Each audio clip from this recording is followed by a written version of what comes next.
এই মাঠটার নাম আমি জানি না, কিন্তু এই মাঠটা হলো 333 মিটারের মাঠ, মানে 3টে পাক মারলে 1 কিলোমিটার। এই মাঠের পাশে বাগান টাগান আছে, দেখতে পাচ্ছ ঘোড়ারা ঘাস খাচ্ছে। এই যে একটা, ওই ওখানে 4টে, ওই একটা 5টা।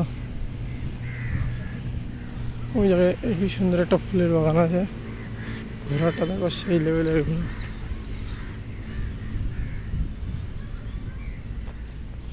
कुछ पता नहीं है इसका।